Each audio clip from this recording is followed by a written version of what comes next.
ओंकार स्वरूपा सद्गुरु समर्था, ओंकार स्वरूपा सद्गुरु समर्था, अनाथाच्या नाथा तुझ नमो, तुझ नमो, तुझ नमो, तुझ नमो, तुझ नमो।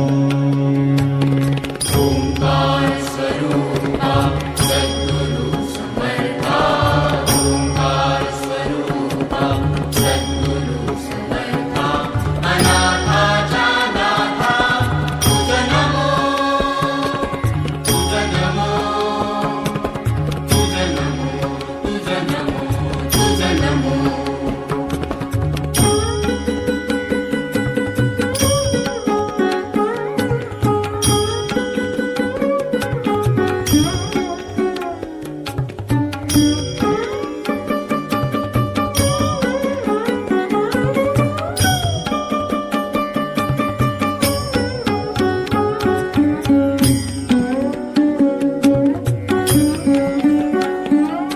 नमो माय बापा गुरु कृपाधना, तोडिया बंधना माया मोहा, मोहजाळ माझे कोण निरशील, तुझ वीण दयाळा सद्गुरु राया। तुझ नमो, तुझ नमो, तुझ नमो, तुझ नमो, तुझ नमो, तुझ नमो, तुझ नमो, तुझ नमो, तुझ नमो। ओंकार स्वरूपा सद्गुरु समर्था, ओंकार स्वरूपा सद्गुरु समर्था, अनाथाच्या नाथा तुझ नमो, तुझ नमो, तुझ नमो, तुझ नमो, तुझ नमो।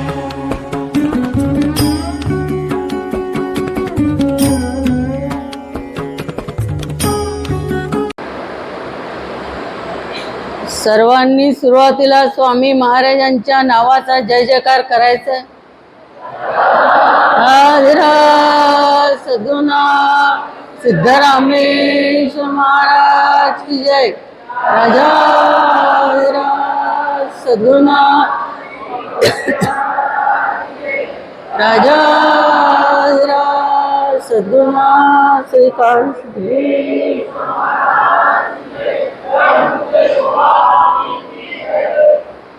आता वंदीन संत सज्जन, जे परमार्थाचे अधिष्ठान, जयाचे गुह्य ज्ञान प्रगटे जनी।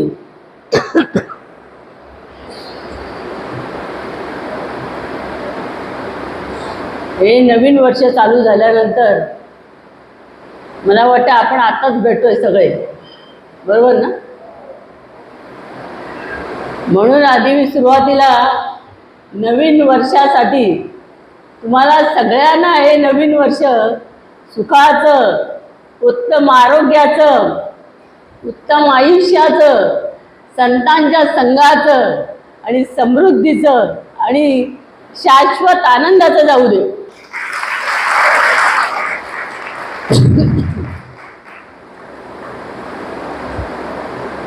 दुसरं म्हणजे आजचा दिवस आहे पालखीचा दिवस आपला। आता आजचा दिवस जो आहे संक्रांतीचा, या संक्रांतीच्या दिवशी प्रत्येक जण एकमेकांना लाडू देतात आणि बोलतात काय, तिळगुळ घ्या, गोड गोड बोला। आता मला हे सांगताना एक प्रसंग महाराजांचा नेहमी आठवतो की महाराज बसले होते पॉटवर आणि एक आपल्या भक्त आले आणि त्यांनी महाराजांना लाडू दिले। महाराजांना त्या म्हणाल्या, तिळगुळ घ्या, गोड गोड बोला। महाराज म्हणाले, मी कधी कडू बोलतो? कधी बोललोय कडू? मी नेहमी गोड बोला म्हणून तुम्हाला पण शिकवतो आणि मी पण गोड बोलतो। विचारलं जगात गोड पदार्थ कुठला, ते आधी मला सांग, मग नंतर तुला गोड बोलायचं शिकवतो। ती म्हणाली लाडू, साखर। गुळ असं काय काय सांगायला लागले. तर महाराज म्हणाले साखर गोड गुळ गोड बरोबर आहे, पण मेलेल्या माणसाच्या जिभेवर जर गुळ ठेवला तर त्याला गोड लागेल का नाही लागणार. तर ती म्हणाली तो मेला आहे. अरे तो मेला म्हणजेच काय, त्याच्यातली शक्ती निघून गेली, त्याच्यातला आत्मा निघून गेला. जो गुळ गोड आहे साखर गोड आहे सांगणाराच निघून गेला. मग आता सांग गोड काय या जगात. तेव्हा म्हणाली मी आत्मा. म्हणजे गुरु आपल्याला किती सोपं करून सांगतात की जगात टिकाऊ पदार्थ कुठला आहे, जगात गोड पदार्थ कुठला आहे, जगात आनंद देणारा पदार्थ कुठला आहे. आणि आनंद काय, आनंद सगळ्यांना आहे आपल्याला, पण प्रत्येक वस्तू जी आपण तुम्ही वापरता खाता पिता किती वेळ आनंद, किती वेळ आनंद यांना विचारूया सगळ्यांना. दागिन्यात आनंद, नवीन साडीमध्ये आनंद, पण किती वेळ. तात्पुरता आनंद आहे, लक्षात ठेवा. 1 तास 2 तास 4 तास नंतर कंटाळा यायला लागतो. याला आनंद म्हणायचं नाही. महाराज म्हणायचे जे सतत हवंसं वाटतं त्याचा कधीही तिरस्कार वाटत नाही, त्याला आनंद म्हणायचं. मग सतत काय हवंसं वाटतं आपल्याला, सतत आपल्याला काय हवंसं वाटतं सांगता येत नाही, पण प्रत्येकाची धडपड आनंदासाठी चालू आहे. महाराज म्हणायचे आनंद मिळाला असता तर जन्मच घेतला नसता. ज्यावरती जन्म घेतोय त्यावरती आनंद मिळालेला नाहीये. पण संतांचं आपल्या उलट आहे. देव पहावयासी गेलो तेथे देवची होऊन ठेलो. देव शोधायला गेले देवच झाले. आणि देव झाल्यामुळे आनंदी आनंद. आता म्हटलं ना त्याने आनंदले मन आनंदले. ज्यांना देवाची प्रचिती आली आहे, जे देव होऊन बसलेले आहेत त्यांच्या पुढे सगळा आनंदी आनंद आहे. दुःख हा प्रकारच नाहीये. दुःख हा प्रकार तुमच्या आमच्याकडे सगळ्यांकडे. पण आपल्याला आनंदाची स्थिती माहिती आहे, त्याचा धागा माहिती आहे, कसा पकडायचा माहिती आहे, सगळं माहिती आहे. पण 24 तास टिकवू शकतो का आपण, नाही. थोडा वेळ 2 तास 1 3 तास, पण संतांना तो आनंद 24 तास टिकवता येतो. सतत त्या स्थितीमध्ये ते असतात. आणि म्हणून त्यांनी तो आनंदाचा शोध लावलाय. म्हणून येथून आनंदो रे आनंदो म्हणतात.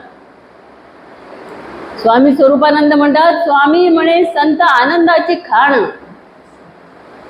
काय म्हणतात, संत आनंदाची खाण आहेत, आनंदाशिवाय तिथे काही नाही.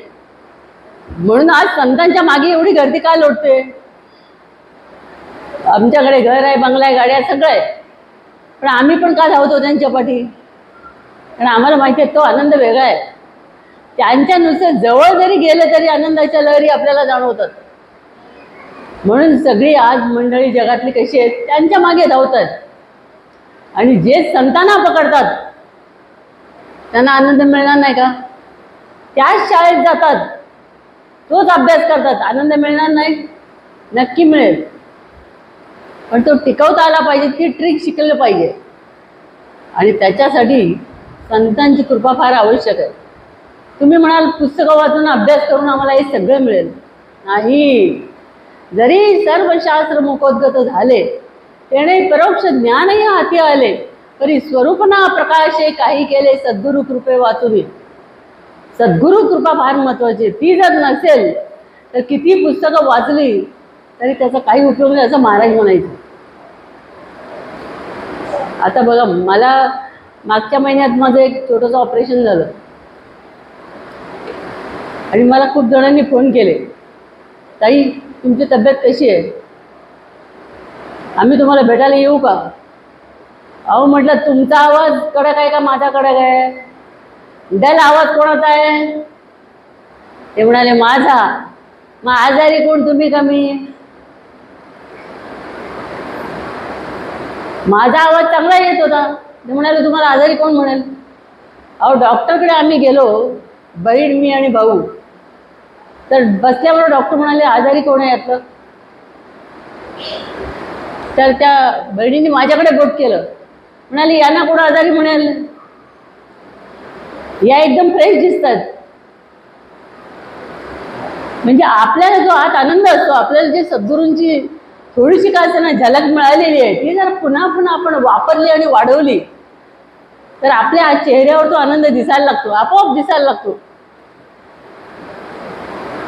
म्हणून महाराज आजारी असले तरी फ्रेश दिसायचे. कारण काय, आतमध्ये तो फुल आनंद भरलेला होता. त्या आनंदापासून ते दूरच जात नव्हते. आणि आम्ही थोडा वेळ मिळवतो म्हणून आम्ही परत थोडा वेळ म्हणतो, माझे पाय दुखतात, माझं डोकं दुखतं, माझं पोट दुखतं. त्याच्यापासून लांब झालं की सगळं दुखायला लागतं. असं तर हे जे आहे सद्गुरु कृपा काय असते ती तर मी अनेक वेळा अनुभवली आहे. पण या वेळेस सुद्धा मी अनुभवली ती कृपा. म्हणजे मी माझा रिपोर्ट घेऊन डॉक्टरांकडे गेले, तर डॉक्टरांनी तो वाचला. डॉक्टर म्हणे शी इज ऑल राईट.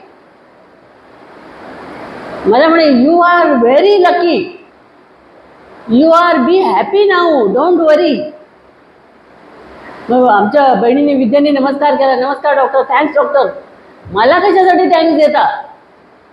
अहो तुम्ही गुरूंची 46 वर्ष सेवा केली आहे, त्या गुरूंनी तुम्हाला सेवेमध्ये सगळं फळ देऊन टाकलं.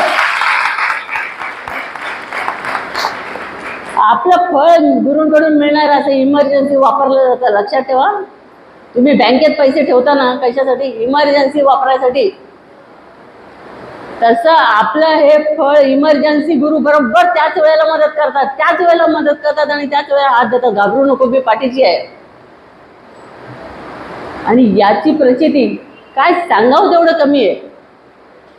म्हणून मला एकच सांगावं असं वाटतं की ज्याचा सखा हरी विश्व त्यावरी कृपा करी.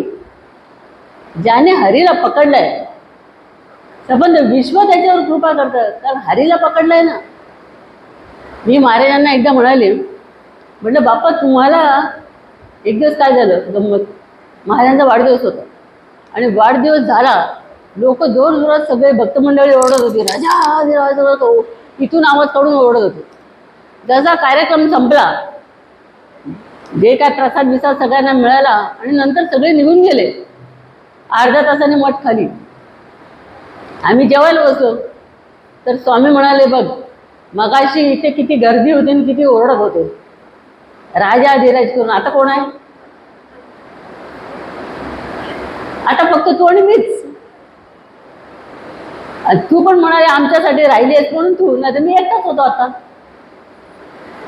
जरी माझ्या पायाला तेल लावायला आले, तेल लावून मी झोपलो की निघून जातात. परत कोण? मीच. कारण आपण महाराजांच्या करता सगळं सोडून राहिलो होतो. तर महाराजांना मी म्हटलं, बाप्पा म्हटलं तुम्हाला तुमचं सगळं सुखदुःख सांगायला आणि तुमच्या प्रत्येक गोष्टी सांगायला तुम्हाला मी तरी समोर असते, पण उद्या आम्हाला कोण? म्हणाले तू कशाला काळजी करते, तू देवाला पकडलायस आणि देवाला पकडतो, देवाला पकडतो, देव त्याची काळजी करतो. तू म्हणाले आमच्या शिष्यांना पकडलायस का? कदापि नाही. तू मला पकडलायस ना, माझ्यासाठी सगळं सोडून राहिलीस ना, काळजीच करू नको, तो सगळे पाठी लागतील तुझ्या. आणि त्या शब्दाची प्रचिती अनेकदा मला आली. अहो दवाखान्यात ही 3 मुलं, सकाळी दुपारी 3 मुलं, संध्याकाळी 3 मुलं, बघावे तेव्हा 3-3ची जोडी आहेत. बरं यांना तर मी कोणाला बोलवलं नव्हतं या म्हणून, कारण म्हटलं तिथे अलाउड केलं तर बरं आहे. पण हे त्या वॉचमनचा डोळा चुकवून बरोबर यायची मुलं. सांगायचं तात्पर्य काय, सद्गुरू तुमची सगळी काळजी वाहतात. कारण ज्याचा सखा हरी विश्व त्यावरी कृपा करी, उणे पडवणे दी सर्वथा. त्याला कसलंही उणे पडू देत नाही. मनात आणायचा अवकाश आलंच पाहिजे समोर. उणे पडवून दी सर्वथा, वारे सोसी आघाताते. त्याचे आघाताचे वारे स्वतः सोसतो, पण शिष्याला संरक्षण देऊन सुरक्षित ठेवतो. या नाव सद्गुरू. सद्गुरूंबद्दल बोलावं तेवढं थोडं आहे, पण अशी आपल्यासाठी इमर्जन्सी सद्गुरूंकडून कृपा केव्हा केली जाते, जेव्हा आम्हाला आतमध्ये ध्यास लागलेला आहे त्या गोष्टीचा. सद्गुरूंबद्दल सुद्धा आपल्याला ध्यास असला पाहिजे. ते कृपा करायला बसलेलेच आहेत, पण आमच्या मनाची तार त्यांच्या चरणाजवळ जोडली गेली पाहिजे. मनाची तार म्हटलं मी, त्यांच्या चरणाजवळ कुठेही लावून उपयोग नाही आहे. आणि असं केल्यानंतर बघा स्वतः मी तुम्हाला रामदास स्वामींची गोष्ट सांगितली होती की रामदास स्वामींना सगळं कळलं. त्यांनी लग्नातून सावधान म्हटल्यानंतर ते निघून गेले त्या हॉलमधून. आणि पुढे त्यांनी ठरवलं की एक एक संत भेटले सगळे, प्रत्यक्ष रामाचं दर्शन झालं त्यांना. आणि ते म्हणाले आता कळलं की जगात एकच शक्ती सर्वत्र नांदते आणि तीच सगळ्यात श्रेष्ठ आहे. मग आता जगून काय उपयोग आहे. झालं की मी आत्मा आहे समजलं, त्याच्यात कसं राहायचं तेही समजलं, आता जगून काय उपयोग आहे. म्हणून त्यांनी डोहात उडी मारली. आणि डोहात उडी मारल्याबरोबर रामाने त्यांना झेललं आणि त्यांना सांगितलं हे काय करताय तुम्ही, तुम्हाला आम्ही आतापर्यंत कसं सांभाळलं. हे डोहात उडी मारणं तुमचं काम नाही, जे बुडतायत त्यांना वाचवणं तुमचं काम आहे. म्हणून आम्ही तुम्हाला हे करू देणार नाही. त्यांना वाटलं प्रत्यक्ष श्रीराम मला हातात झेललं आणि माझ्याशी बोलतात. मग त्यांनी जेव्हा स्वतः श्रीरामांनी आपला हेतू त्यांना सांगितला की आम्ही तुम्हाला जगाला वाचवण्यासाठी जन्माला आणलेलं आहे आणि त्याच्यासाठी तुम्हाला सांभाळलेलं आहे, तर तुम्हाला हे धर्मरक्षणाचं काम, धर्म स्थापनेचं काम करावंच लागेल. आम्ही एकदा मिरजला एक मठाधिपती होत्या बाई, आणि त्यांच्याकडे असंच मला एकदा वाटलं की जावं 4 दिवस. त्या नेहमी सारख्या बोलवतात या या या. विद्याताई म्हणाले मी तुम्हाला सोडायला येते. आणि त्या मला सोडायला आल्या आणि मला सोडलं. आणि त्यांना त्या भेटल्या तेव्हा त्या म्हणाल्या मला ही कोण ग. म्हटलं बहीण आहे आपली छोटी. तर विद्याताई म्हणाल्या मी ताईनं सोडायला आले होते. म्हणाले काय ताईनं सोडायला आले होते.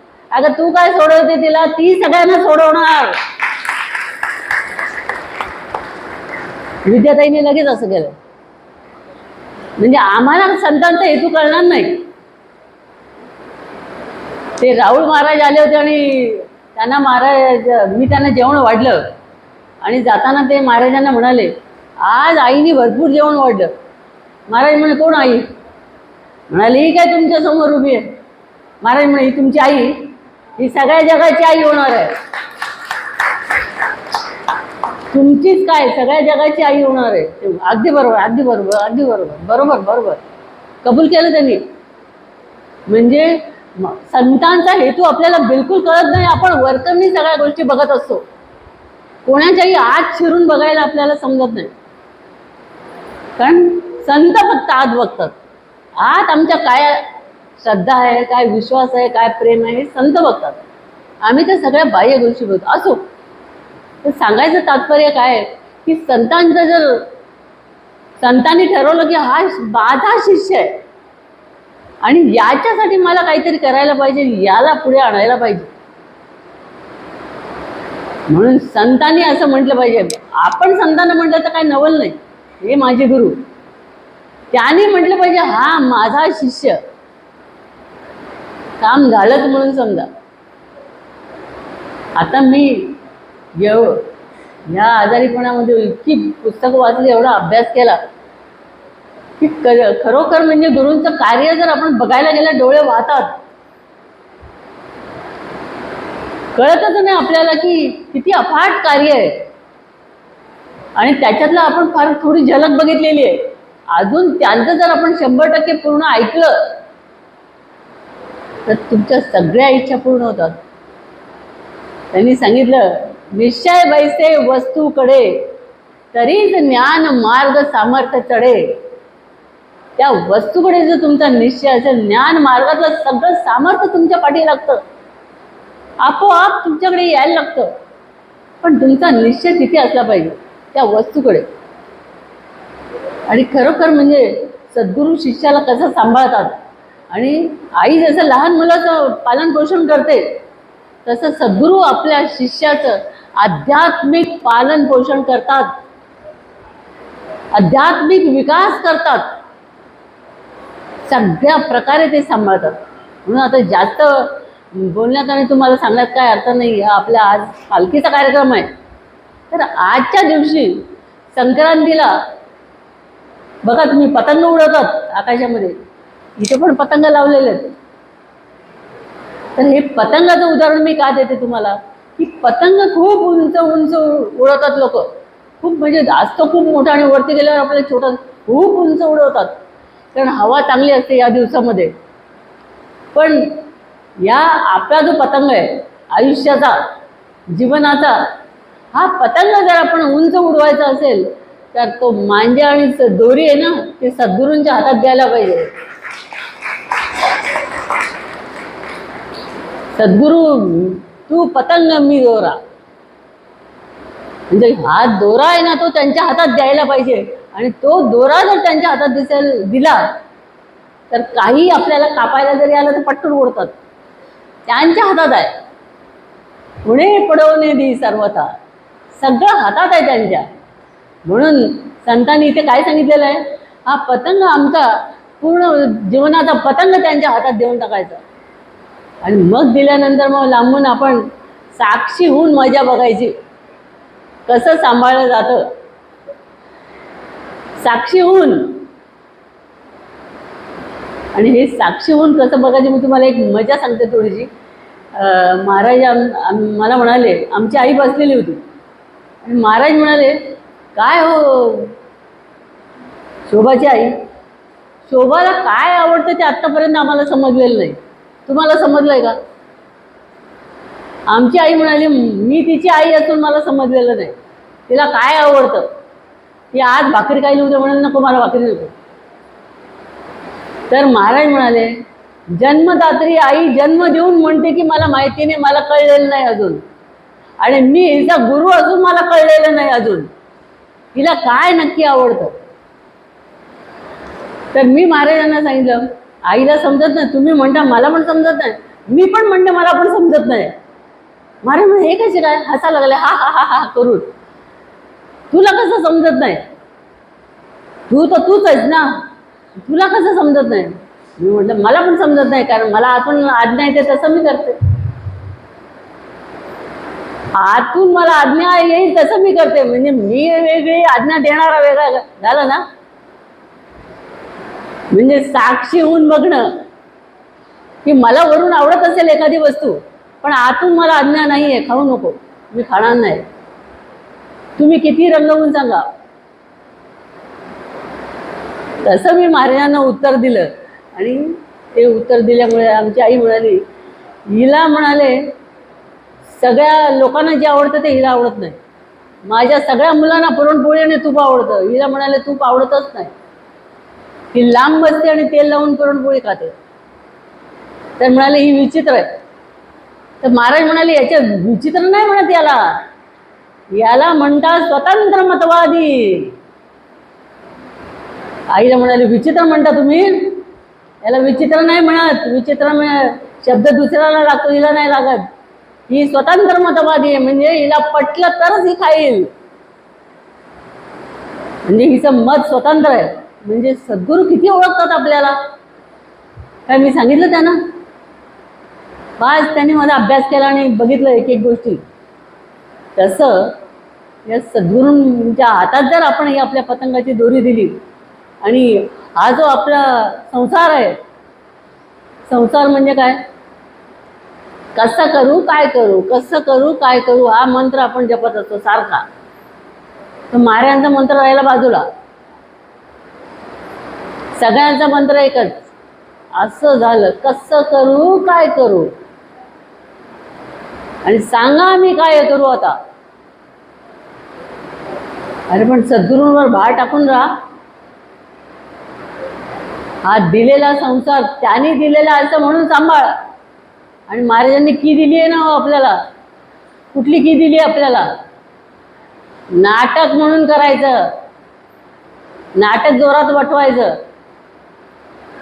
महाराज म्हणाले, तुम्हाला 4 मुलं होऊ दे, पण नाटक करा.